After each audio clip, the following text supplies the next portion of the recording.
This is Mark. And this is Mark's heart.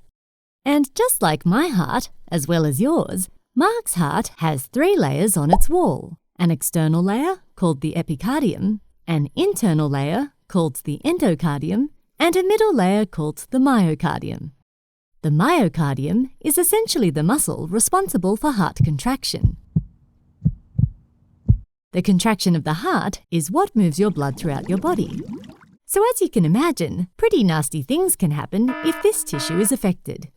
Mark's just had a bout of something you all might be familiar with. That's right, SARS-CoV-2, otherwise known as COVID-19. And as you can see, there's something a bit funny going on with his heart. It looks a bit inflamed. Maybe it's got a kind of itis? Maybe myocarditis?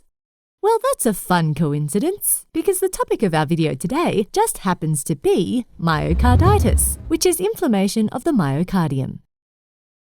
After a brief overview, we'll explore together the typical causes and symptoms of the condition, how it is diagnosed and treated, and its general prognosis.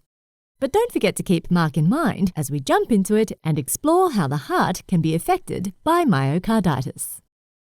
I'm sure you might be able to guess that myocarditis is an inflammatory disease that can be caused by a myriad of agents, and most frequently, it is infectious in nature. What you might be surprised to know, however, is that myocarditis is not a lifestyle disease. Rather, it's a disease that affects mainly relatively young and otherwise healthy people. It causes injury to the heart by damaging myocardial cells through the production of cardiotoxic molecules and eliciting destructive immune responses. Myocardial inflammation impedes the function of the heart, hindering its ability to pump the blood throughout the body. On the upside, most patients fully recover from myocarditis. However, in rare cases, it can lead to life-threatening complications or long-term consequences. Let's now take a closer look at the various causes of myocarditis. So as we mentioned, myocarditis can be caused by a myriad of agents which can be infectious or non-infectious in nature. In most cases, it is caused by an infection which is in turn caused by common pathogens like viruses or bacteria. In highly industrialized countries, the most common viruses are Coxsackie virus, adenovirus, and herpes virus.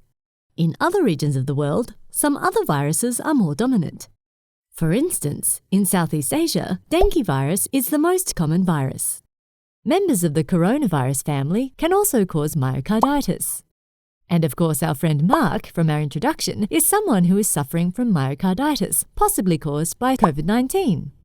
However, the correlation between COVID-19 and myocarditis is still being studied. Bacterial myocarditis forms are mainly caused by Staphylococci, Enterococci, Corynebacterium diphtheriae, and Borrelia. Besides viruses and bacteria, myocarditis can be caused by protozoa like Toxoplasma gondii and fungi such as Candida.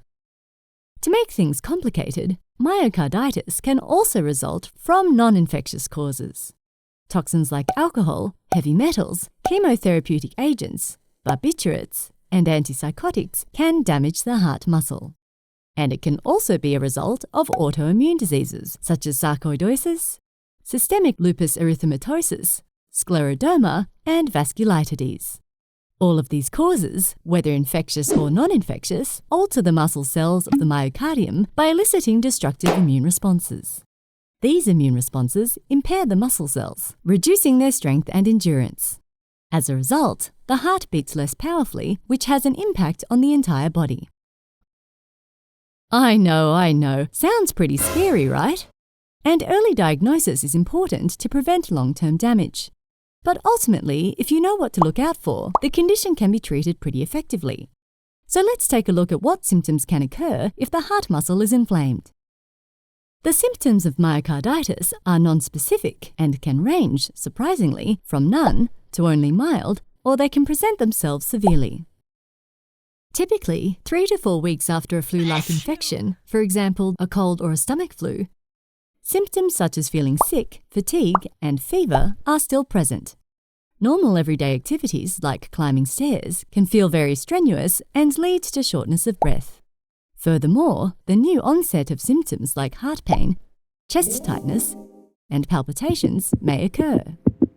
These can build up slowly or rapidly. The latter can be an indicator of an impending cardiac arrest, the most severe complication of myocarditis. But luckily, this is very rare. As a matter of fact, many patients experience no heart-specific symptoms and thus often assume they have a regular infection such as the flu and do not see their doctor. Additionally, women and children frequently present with more vague symptoms such as abdominal pain.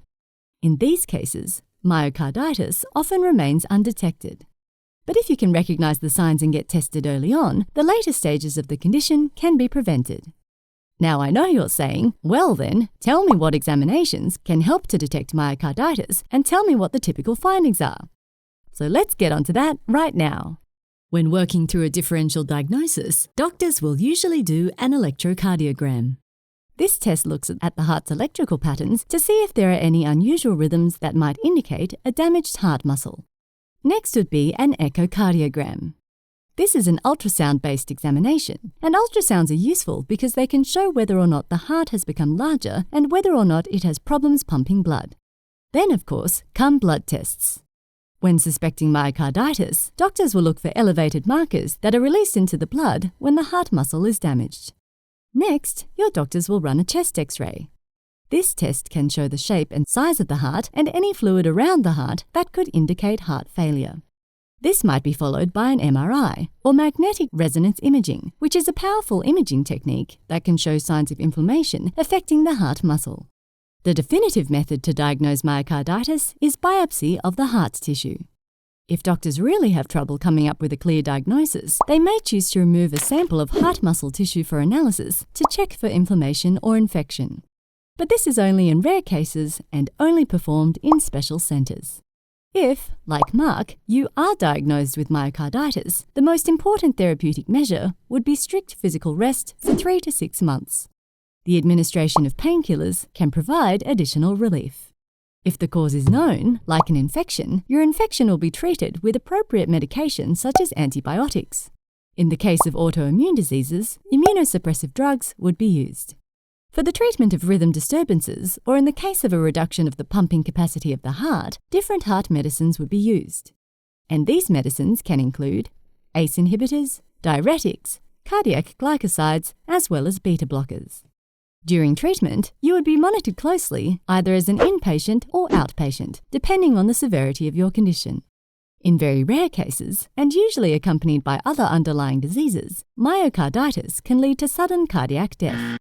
More often though, if it is treated too late or inadequately, it can result in chronic heart insufficiency. This means the cardiac insufficiency or the cardiac rhythm disturbances persist and do not recover. In these cases, lifelong medication therapy and in very severe cases, a heart transplant may be necessary. However, these are the exceptions. With early recognition and consistent therapy, myocarditis heals without consequences and patients recover fully. That's all we have for today. I hope you learned a little bit about your heart and mine, not to mention Mark's. Hopefully he's recovered from both COVID-19 and myocarditis by now, without any marks on his heart. Thanks for watching, and stay healthy! This video is a part of CanHap's limited clinical series and is for educational purposes only. It does not provide medical advice, and none of the information in this video should be used as an alternative to a medical exam, specialist diagnosis, nor treatment. If you're feeling any health disorder symptoms, please contact your doctor.